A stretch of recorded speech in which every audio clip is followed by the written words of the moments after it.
Expect heavy delays on Joburg's roads today. Traffic is expected to be severely affected as construction takes place on the M1 highway. Our reporter Yusuf Omar has been out and about this morning. He joins us via Skype. Yusuf, a very good morning to you. Where are you at the moment? What's the traffic looking like? Good morning. I'm standing on a bridge overlooking the M1 north and south here in Killarney. The traffic has opened up on this side, but I was stuck in some major jams this morning. Of course, as you'll know, 80,000 cars will travel on the M1 every single day. That's 250,000 people that are likely to be affected by bridge rehabilitation projects that are going to continue from now up and into 2017. It's a big project and it's going to affect a lot of people.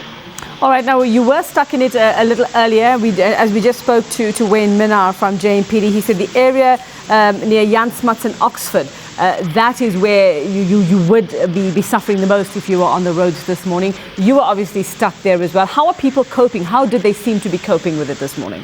That's right. It's like you can play the game I Spy with my little eye, something beginning with T, traffic. I think one of the best ways to cope with it, the JRA have recommended to people to get onto their cell phones, in fact, of course, when they're not moving in their cars, and check out some of the apps that can help you look for traffic alerts. Google Maps is one that can give you an idea of where the traffic is. And of course, they've offered many alternatives of public transport. There's the cow train, there's the bus system, and of course, there's the minibus taxis. They're really encouraging people to get out of their cars and to go to shared mobility options. Of course, they've also offered a series of alternative routes, so you don't have to rely on the M1 when it does get hectic. All right, and Yusuf, I'm sure there's lots of concern about safety while these bridges are being rehabilitated, especially after the tragedy we saw at the Greyston Bridge last year. What exactly, I mean, if people are wondering, just describe for us, the safety issues or what this rehabilitation involves, if you can see at the moment, and whether motorists should be worried or not, to be careful when they're passing.